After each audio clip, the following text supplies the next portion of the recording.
నమస్కారం. మనోజవం మారుతతుల్యవేగం జితేంద్రియం బుద్ధిమతాం వరిష్టం వాతాత్మజం వానరయూథముక్ష్యం శ్రీరామదూతం శిరసా నమామి. హం హనుమతే నమః ఒక మహామంత్రం. కొన్ని బీజాక్షరాలను కలిపి హరిమర్కర మర్కటాయ స్వాహ అనే మరొక మహామంత్రాన్ని జపం చేస్తూ ఉంటారు సాధకులు. హనుమతుపాసకులు విశేషించి ఆంజనేయ స్వామి వారి గురించి చెప్పేటటువంటి అనేక అంశాలతో భగవత్ మహాత్మ్యమంతా కూడా ఒక్క బిందువులో చూపవచ్చును అంటూ సూచిస్తారు. హనుమత్ చరిత్రం అనేక అద్భుతమైనటువంటి విశేషాంశాలతో కూడుకుని ఉన్నది. భగవంతుడు అంటేనే షణ్ణాం భగ ఇతీరిణః ఐశ్వర్యస్య సమగ్రస్య అవన్నీ మనం చెప్పుకుంటూ ఉంటాం. అటువంటి ఆ పరమ చైతన్య స్వరూపానికి, భగవంతుడు అనే ఆ చైతన్య స్వరూపానికి గల వేల వేల వేల నామాలలో ఆంజనేయుడు అనే పేరు కూడా ఒకటి.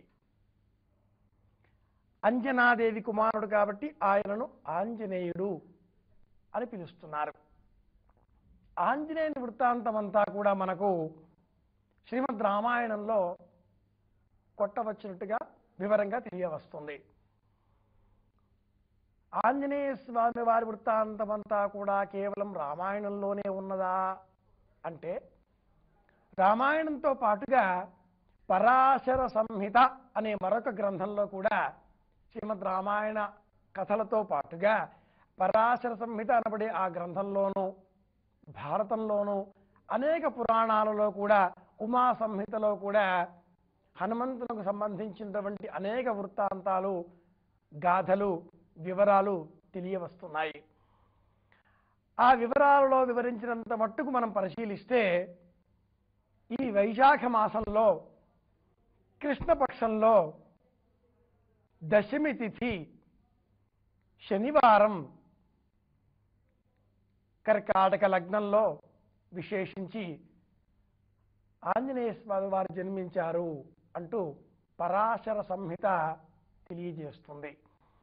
ఆ సంహితను పరిశీలించినటువంటి సాధకులు వైశాఖ మాసంలో బహుళ పక్షంలో దశమి తిథి, ఈ తిథిని హనుమత్ జయంతిగా సూచించారు.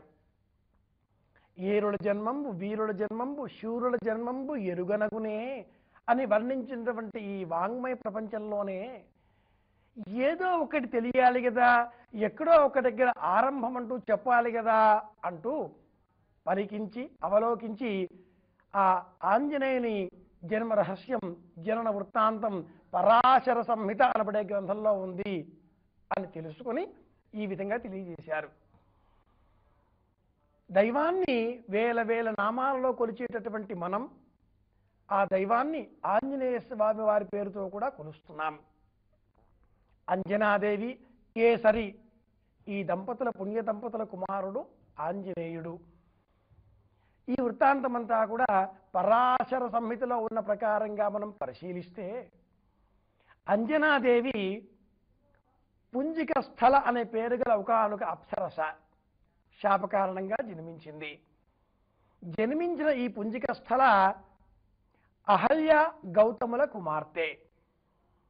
ఆ అహల్య ఇంద్రుని కారణం చేత శిలారూపం కారణంగా శాపవశాత్తు శిలారూపం పొందగా, గౌతముడు ఆ అమ్మాయిని, చిన్నారి పసిపాపను కింజలుడు, వింధ్యావళి అనే దంపతులకు పెంచుకోవడానికి అందజేశాడు. ఆ కింజలుడు, వింధ్యావళి అనే ఆ దంపతులు పెంచి పెద్ద చేసిన అమ్మాయి అంజనాదేవి. సహ్యాద్రి పర్వతంపై కేసరి అనే ఒకానొక యోధుడు, మహావీరుడు నివసించేటటువంటి వాడు. అతడు సింహములను అరచేతితో సరిచి నియంత్రించే శక్తి కలవాడు కావడం చేత కేసరి అన్న పేరుతో సార్థక నామధేయుడయ్యాడు. ఈ అంజనాదేవిని ఆ కేసరికి ఇచ్చి వివాహం జరిపించారు. కేసరి అంజనాదేవి ఆ దంపతులు ఇద్దరు కూడా పరమేశ్వరుని అభీష్టం కోరుతూ ఆయన అనుగ్రహం కోరుతూ తపస్సు చేశారు. అందులో అంజనాదేవి తపస్సు పండి ఆమెకు ఈశ్వరుడే వాయురూప సహాయంతో తనయుడిగా జన్మించాడు. ఆ శివ అంశ స్వరూపమే ఆంజనేయుడు. అంజనీ కుమారుడు కాబట్టి ఆయననే ఆంజనేయుడు అన్నారు. సాక్షాత్తు ఈశ్వరుడే అంజనాదేవి గర్భంలో వాయు సహాయంతో, వాయుదేవుని యొక్క సహాయంతో బీజ రూపంగా, సూక్ష్మ రూపంగా, అండ రూపంలో రూపుదిద్దుకున్నాడు అంటుంది ఈ పరాశర సంహిత అనబడే గ్రంథం. ఈశ్వరుడు ఇలా ఎందుకు జన్మించవలసి వచ్చింది? జన్మించిన ఈ ఈశ్వరుడు హరి మరొక రూపమైన ఆ రామచంద్రమూర్తికి సేవకునిగా, దాసునిగా, స్నేహితునిగా, అన్ని పరిచర్యలు చేసేవానిగా, దూతగా, రామదూతగా కూడా పరిచర్యలు చేయవలసి వచ్చిందే. కారణం ఏమిటి? ఆ వృత్తాంతం కూడా పరాశర సంహిత మనకు తెలియజేస్తుంది. పూర్వం గార్ధభనిస్మనుడు అనే ఒకనొక రాక్షసుడు ఉండేటటువంటి వాడు. ఆ గార్ధభనిస్మనుడిని నియంత్రించడంలో దేవతలు విఫలమయ్యారు. వాడి పేరుకు తగినట్లుగా అతి భయంకరంగా తన కంఠంతో ఒక్కసారిగా ఓండ్ర పెడితే గర్భిణులు సైతం ఉలిక్కి పడేవారు. వారి గర్భంలో రూపుదిద్దుకున్నటువంటి పసిబాలుడు సైతం మరణించేటటువంటి వారు. అంత కర్ణ కఠోరంగా అతడి కంఠం ఉండేది. అతడు గార్ధభనిస్మరుడు. అతడిని ఏ విధంగానైనా సంహరించాలి అంటూ దేవతలంతా కూడా విఫల ప్రయత్నాలు చేశారు. ఆ సమయంలో గార్ధభనిస్మరుడు ఈశ్వరునికై తపస్సు చేసి పురుషుల చేతిలో చావు లేకుండా వరం పొందాడు. కేవలం స్త్రీమూర్తి చేతిలో వరం, ఆ మరణం సంభవించేటట్లుగా వరం పొందాడు గార్ధభనిస్మరుడు. పురుషుల చేతిలో నాకు మరణం లేకుండా ఉండాలి అని కోరుకోవడంతో స్త్రీ రూపంలో మరణం తథ్యం అనేటట్లుగా ఆ అర్థం భాషించింది. అయితే దేవతలు, రాక్షసులు అందరూ కూడా ఈ విధంగా యుద్ధాలు చేసే కాలంలో ఒక్కొక్కసారి రాక్షసుల చెయ్యి పైకి కావడం, దేవతల చెయ్యి కిందికి కావడం, ఆ పైన ఈ దేవతలంతా కూడా వెళ్ళి శ్రీమన్నారాయణుని శరణు వేయడంతో ఆ శ్రీమన్నారాయణుడు వివిధములైన అవతారములను ధరించి ఆ రాక్షసులను సంహరించడం, ఇదంతా కూడా మనం గమనిస్తూ ఉండేటటువంటి పౌరాణిక వృత్తాంతాలు. అందులో భాగంగానే ఈ పౌరాణిక వృత్తాంతాన్ని కూడా మనం గమనించవచ్చును.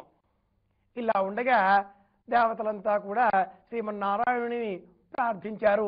ఈ గార్ధభనిస్మరుడిని ఏ విధంగానైనా తుదముట్టించమని వారి ప్రార్థనల మేరకు శ్రీమన్నారాయణమూర్తి అందుకు ఉద్యుక్తుడు కాగా, సంసిద్ధుడు కాగా, హరుడు ఈశ్వరుడు అడ్డుకున్నాడు. గార్ధభనిస్మరుడు నా భక్తుడు, నేను వరాలను ఇవ్వగా అతడు అజేయుడైనాడు అంటూ సెలవిచ్చాడు. దాంతో హరుల మధ్యన వాగ్వివాదం చోటు చేసుకున్నది. ఆ వాగ్వివాదంలో భాగంగా హరుడు ఇతడు నా భక్తుడు అంటూ చెప్పగా దేవతలకు, ఇతర లోకాలకు, సమస్త జీవకోటికి కీడు కలిగిస్తున్న కారణంగా ఈ గార్ధభనిస్మరుడు అవశ్యం క్షంతవ్యుడు కాడు, సంహరింపదగినటువంటి వాడే అన్నాడు హరి. అలాగా అని ఊరుకోకుండా ఇరువురి మధ్యన వాగ్వివాదం పెరగడంతో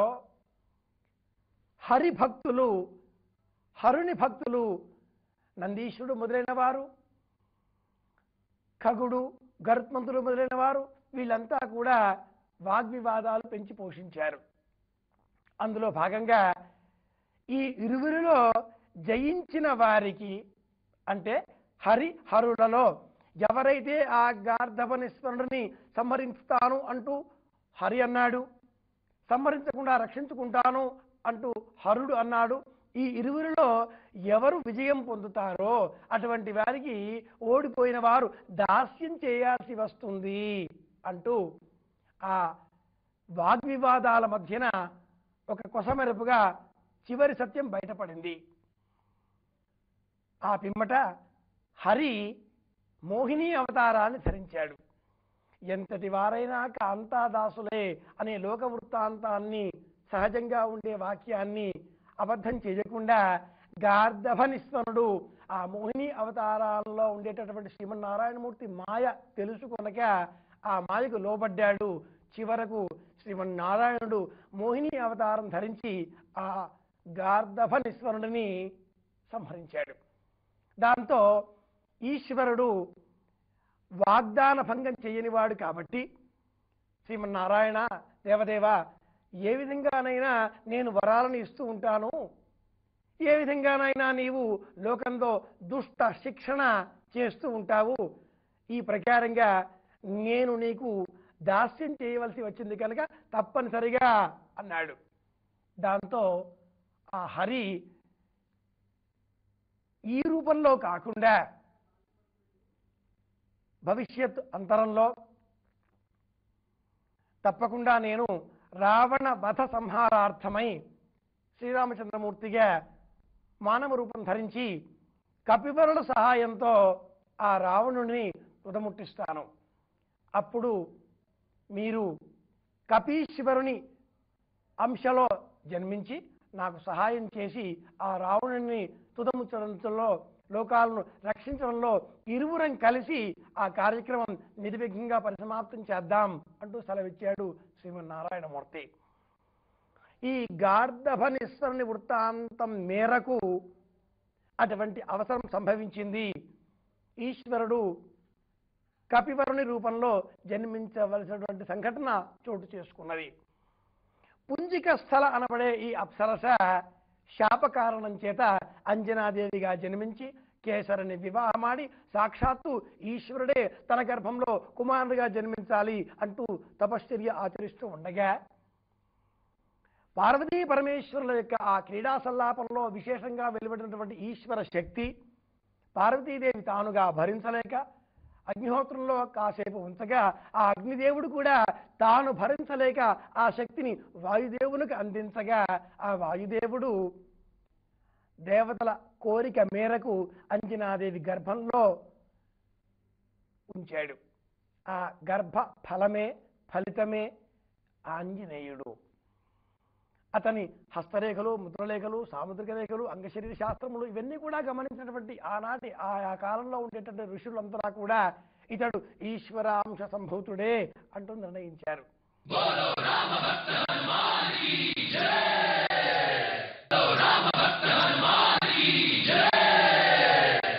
అలాగా జన్మించిన ఆ ఆంజనేయుడు బాల్యంలోనే అనంత సాహస పరాక్రమాలను ప్రదర్శించాడు. ఆకాశంలో ఉన్నటువంటి సూర్యుడిని పండు అని భ్రమసి ఎగిశాడు, మింగబోయాడు. రాహువు కాకుండా మరెవరో వచ్చి ఈ ప్రమాదం, గ్రహణం కాని గ్రహణ వేళలో ఈ ఉత్పాతం ఏమిటా అంటూ దేవతలంతా కూడా ఇంద్రుని చేరి విన్నవించుకొనగా, ఇంద్రుడు వజ్రాయుధాన్ని ప్రయోగించాడు. ఆ వజ్రాయుధం తాకిడికి ఆంజనేయుడు ఇసుమంతా కూడా చెదరలేదు, ఒక రోమమును పెకలించి విదిలించాడు. ఆ రోమం ధాటికి వజ్రాయుధం శక్తిని పోగొట్టుకున్నది, నిర్వీర్యమైంది. దాంతో ఇంద్రుడు బ్రహ్మదేవుని వద్దకు వెళ్ళి బ్రహ్మదేవుడితో ఈ వృత్తాంతమంతా కూడా మొరపెట్టుకొనగా, బ్రహ్మదేవుడు తన సర్వశక్తులు యుక్తులు కలిపినటువంటి బ్రహ్మాస్త్రము ప్రయోగించమని ఇంద్రులకు ఆనతి ఇచ్చాడు. ఇంద్రుడు బ్రహ్మాస్త్రమును ఎక్కుపెట్టగా ఆ బ్రహ్మాస్త్రమును కూడా ఆంజనేయుడు మరొక రోమకూపముతో రూపమును పెకిలించాడు. ఆ బ్రహ్మాస్త్రమును కూడా నిర్వీర్యమైనట్లుగా ఆంజనేయుని రోమము అంత శక్తివంతమైనది. ఈ వర్ణన అంతా కూడా పరాశర సంహితలో సవివరంగా వర్ణింపబడి ఉంది. ఆ పిమ్మట బ్రహ్మదేవుడు ఈ హనుమంతుడు ఆంజనేయుడు సామాన్య బాలుడు కాడు, సామాన్య కపిశ్రేష్ఠుడు కపివరుడు కాడు, సాక్షాత్తు ఈశ్వరాంశ సంభూతుడే అని తెలుసుకున్నాడు. ఆ నిమిషంలో పరాకుగా ఉన్నటువంటి ఆ హనుమంతుని ఆంజనేయుని చూచి ఇంద్రుడు మరొక మారు తన వజ్రాయుధాన్ని ప్రయోగించాడు.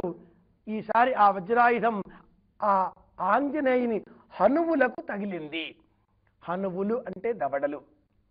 అలాగా తగలడంతో క్షణకాలం పాటు ఆ ఆంజనేయుడు నిశ్చేష్టితుడయ్యాడు.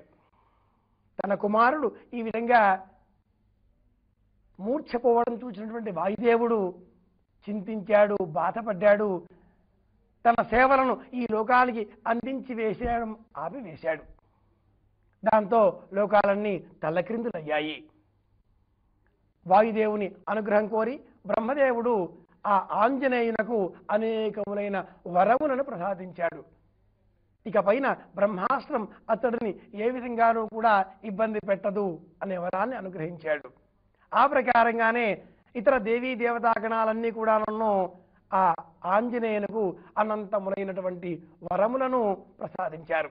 దానితో ఆంజనేయుడు వజ్రాయుధ ఘాతమునకు హనువులు ఎరుపు వారగా హనుమంతుడు అనే పిలుపును సార్థక నామధేయుడిగా మార్చుకున్నాడు. అలాగా బాల్యంలోనే అనంతమైన శక్తియుక్తులను పరాక్రమాలను చూపించినటువంటి ఆంజనేయుడు సూర్యనారాయణమూర్తిని సేవించి ఆ పిమ్మట నవవ్యాకరణవేత్తగా పండితుల ప్రశంసలు పొందాడు. కానీ అతడి శక్తి బలపరాక్రమాలు అనంతమై ఋషులను అనేక విధములుగా బాధలకు ఇబ్బందులకు గురి చేయడంతో వారంతా కూడా ఈ పసిబాలుని శక్తియుక్తులు ఇప్పుడు కాకుండా భవిష్యత్తులో ఇతడి శక్తియుక్తులను ఎవరైనా పొగడినప్పుడు మాత్రమే బయటకు వస్తాయి, లోకాలకు మేలు చేస్తాయి అంటూ శపించడంతో కొద్ది కాలం పాటు మేఘాల చాటు సూర్యుని వలె స్తబ్దుగా నిశ్చలంగా ఉండిపోయాడు ఆంజనేయుడు. పరాశర సంహితలో ఆంజనేయుని పుట్టుక పూర్వ వృత్తాంత వివరాలు ఈ విధంగా వర్ణింపబడి ఉన్నాయి. అజేయమైన శక్తికి బల పరాక్రమాలకు ఆంజనేయుని చరిత్రము ఉదాహరణగా మనం చెప్పుకుంటూ ఉంటాం. హనుమాన్ కల్పవృక్షోమే హనుమాన్ మమకామధుక్ చింతామణిస్తు హనుమాన్. ఇంకెందుకు భయం మనకు? నాకు ఆ హనుమంతుడు కల్పవృక్షం, నాకు ఆ హనుమంతుడు కామధేనువు, నాకు ఆ హనుమంతుడు అన్ని వరాలను కోరికలను నెరవేర్చేటటువంటి శక్తి గల చింతామణి వంటివాడు. కాబట్టి ఇంకా నాకు భయమే ఉన్నది. నేను కోరుకున్నది ఇవి మాత్రమే: బుద్ధిర్బలం యశో ధైర్యం నిర్భయత్వం అరోగద అజాడ్యం వాక్పటుత్వం చ హనుమత్ స్మరణాత్ లభేద్. ఆంగ్ల రామాయణంలో ఉండే ఈ శ్లోకాన్ని అనుసరించి మనం కోరుకునేవి బుద్ధి, బలం, యశస్సు, ధైర్యం, నిర్భయత్వం, అరోగద. ఇవన్నీ కూడా ఆంజనేయ స్వామి వారి నామమును తలచినంత మాత్రాన మనకు లభిస్తాయి అంటూ ఆ రామాయణం వర్ణిస్తుంది. అటువంటి ఆంజనేయుని వృత్తాంతాలు శ్రీమద్ రామాయణంలోనికి వచ్చేస్తే రామాయణంలో ఉండే కాండలన్నీ కూడా రామకథా పరంగానే వర్ణింపబడి ఉన్నాయి.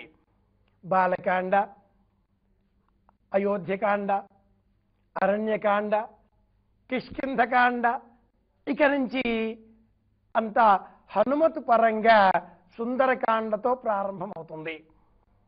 బాలకాండ, అరణ్యకాండ, అయోధ్యకాండ అనబడే ఈ మూడింటిని కూడా రామచంద్రమూర్తి నడిపిస్తే బాలకాండ, అయోధ్యకాండ, అరణ్యకాండ అనే ఈ మూడింటిని కూడా శ్రీరాముని యొక్క గాథలతో మహర్షి వాల్మీకి కొనసాగింపజేస్తే అక్కడ నుంచి కిష్కింధకాండ చివరలో ఎక్కడైతే ఆ ఆంజనేయ స్వామి వారి యొక్క శక్తి పరాక్రమాలను జాంబవంతుడు వర్ణిస్తాడో, అయోధ్యకాండ చివరలో ఏ విధంగానైతే రామచంద్రమూర్తి అరణ్యవాసం కోసం బయలుదేరుతాడో, ఆ అరణ్యవాస కాండలో చివరలో సుగ్రీవాదులు ధనుర్బాణములను ధరించి వచ్చేటటువంటి రామలక్ష్మణులను చూచి భయపడి వీరెవరో వాలి పంపించినటువంటి వారా తెలుసుకోవాలి అనే ఉద్దేశ్యంతో సుగ్రీవుడు చెప్పగా ఆ రామచంద్రమూర్తిని ఆంజనేయ స్వామి వారు దర్శించడంతో ఒక్కసారిగా రామాయణంలోని వేగం పుంజుకుంటుంది అని చెప్పాలి. కథనంలో ఉన్నటువంటి వేగం ఆ అరణ్యకాండలో చివరలో రామచంద్రమూర్తిని ఆంజనేయ స్వామి వారు చూడడంతో కొత్త మలుపు తిరుగుతుంది. ఇక నుంచి కథనంతా కూడా ఆంజనేయ స్వామి వారే అతి వేగంగా నడిపిస్తారు అని చెప్పాలి. సుందరే సుందరం రామ, సుందరే సుందరం వనం, సుందరే సుందరం సీత, సుందరే సుందర కపి, సుందరే సుందరం కావ్యం, సుందరం అపి సుందరం. ఇంతకంటే మంచి సుందరం మరి ఇంకేముంటుంది? ఇక నుంచి కూడా అంతా సౌందర్యమే, అంతా శక్తిమయమే అని మనం తెలుసుకోవాలి. ఆ రామచంద్రమూర్తి సన్నిధానంలో బ్రహ్మచారి వేషంలో ఉండేటటువంటి ఆంజనేయుడు తన యావత్ శక్తిని వినియోగించి అతి వినయంగా అనేక ప్రశ్నలు వేస్తాడు.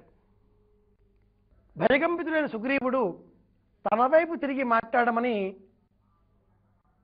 ఆంజనేయుని పంపిస్తాడు. తన ప్రభువు కోరినట్లుగా ఆంజనేయుడు సుగ్రీవుని వైపే ముఖం పెడతాడు. కానీ రామచంద్రమూర్తితో సంభాషిస్తాడు, అనేక ప్రశ్నలు వేస్తాడు. ఎన్ని ప్రశ్నలు వేసినా రామచంద్రమూర్తి చిరునవ్వు చిందిస్తాడే కానీ తొణకడు వెనకడు. చివరకు ఆంజనేయుడే తన నామమును ప్రకటించవలసి వస్తుంది. ఆంజనేయుని మహాత్మ్యములు, శక్తియుక్తులు ఇంతింత అని చెప్పరానటువంటివి. సీతాన్వేషణ తత్పరులైనటువంటి వానరులందరినీ కూడా సుగ్రీవుడు నలుదిక్కులా పంపిస్తాడు. దక్షిణ దిక్కుకు 18 మంది వీరులను పంపిస్తాడు. జాంబవంతుడు, అంగదుడు, గవయుడు, గంధమాదనుడు, వాలి, నీలుడు, ఎంతో మంది పంపిస్తాడు. దీనిలో ఆంజనేయుడు కూడా ఒకడు. నిశ్శబ్దంగా ఉంటాడు. అంతమందిలో ఆంజనేయుడే సీతాదేవిని దర్శించగలడు అనే విశ్వాసం కుదిరినటువంటి రామచంద్రమూర్తి ఆ ఆంజనేయుడిని తన సన్నిధానానికి పిలిపించి, సీతాదేవిని హనుమ నీవు దర్శించినప్పుడు రాక్షసమాయ అంటూ జానకి భ్రమపడే ప్రమాదం ఉంటుంది కనుక ఇది రామముద్ర అంటూ తన అంగుళీయాన్ని హనుమకు ప్రసాదిస్తాడు. మహాప్రసాదంగా స్వీకరించినటువంటి ఆ హనుమంతుడు ఆ అంగుళీయాన్ని చేతికి పెట్టుకుంటాడే కానీ నాకు పరమాత్మని అనుగ్రహం లభించింది, రామునకు నా పైన విశ్వాసం ఉన్నది, నేను మాత్రమే సీతాదేవిని దర్శించగలను అంటూ వేగిరపాటును ఏ క్షణంలో కూడా నన్ను ప్రదర్శించడు. అంగదుడు యువరాజు, అతడి సారథ్యంలో అంతా ప్రయాణమవుతారు. దక్షిణ దిక్కున ఉండేటటువంటి ఆ సముద్రాన్ని చూస్తారు. ఎవరు ఈ సముద్రాన్ని లఘించగలరు, తమలో తాము ఆలోచనలు చేస్తారు, తర్కించుకుంటారు. జాంబవంతుడు, వృద్ధుడు, పెద్దవాడు అప్పుడు హనుమంతుని యొక్క శక్తియుక్తులను పొగిడి, హనుమ నీ వల్ల మాత్రమే ఈ కార్యం సాధ్యమవుతుంది, నీవు మాత్రమే రామదూతగా శక్తియుక్తులు కలిగేవాడి కాబట్టి ఈ సముద్రమును దాటగలవాడివి, వాయుపుత్రునవు నీవు అంటూ అతని యొక్క శక్తిని, బలపరాక్రమాలను గుర్తు చేస్తాడు. ఒక స్థాయి వరకు పక్షులు విహరిస్తాయి, ఒక స్థాయిని దాటి గంధభైరవులు విహరిస్తాయి, ఆ పై స్థాయిని దాటి ఖగేంద్రుడు పక్షిరాజు విహరిస్తాడు. ఆ పై స్థాయిని దాటి వెళ్ళగల శక్తియుక్తులు కేవలం ఆ ఖగేంద్రుని సోదర సమానుడైనటువంటి హనుమకు మాత్రమే కలవు అంటూ ఆంజనేయుని యొక్క శక్తి బలపరాక్రమాలను జాంబవంతుడు వర్ణించగా అప్పుడు లేచి నిలుచుంటాడు హనుమంతుడు. అది అతని బుద్ధి కుశలతకు, సూక్ష్మ దర్శనకు నిదర్శనం అనే మనం చెప్పుకోవాలి. చిన్నపిల్లలకు ఎక్కడ భయం కలిగినా రామ రక్ష సర్వ జగద్రక్ష అంటూ ఆంజనేయ స్వామి వారి రక్షను మెడలో తాగుతుగా కడతారు. ఎత్ర ఎత్ర రఘునాథ కీర్తనం తత్ర తత్ర కృత మస్తకాంజలిం బాష్పవారి కృతలోచనం మారుతి రాక్షసాంతకం కదా. ఎక్కడ రామచంద్రమూర్తిని మనం స్తోత్రం చేస్తుంటామో అక్కడ రామభక్తుడు పవన తనుభవుడు సిద్ధంగా నిలుచుని ఉంటాడు. కాబట్టి ఆంజనేయం మహావీరం అనే శ్లోకాన్ని చెప్పిన శ్రీయాంజనేయం ప్రసన్నాంజనేయం ప్రభాతిజ్యకాజం ప్రకీర్తి ప్రతాజం భజే వాజపుత్రం భజే బాలగాత్రం దండకం చెప్పిన సకల రాక్షస శక్తులన్నింటికీ కూడా నిర్ధూమధామం చేయగల శక్తియుక్తుడు, శక్తి కలవాడు ఆంజనేయుడు మాత్రమే అని మనందరి విశ్వాసం, యావత్ భారతీయుల విశ్వాసం. ఏ దేశంలో, ఏ నగరంలో, ఏ గ్రామంలో, ఏ వీధిలో, ఏ వాడలో, ఏ పల్లెలో, ఏ నగరంలో, ఏ ఊరిలో, ఎక్కడికి వెళ్ళినప్పటికీ కూడా ఆంజనేయ స్వామి వారి ఆలయాలు లేని క్షేత్రాలు, స్థలాలు, మార్గాలు, స్థలాలు ఉండవంటే ఉండవు సుమా. ఇందుకు కారణం జానపదులు ఒక చక్కని కథగా కూడా చెబుతారు.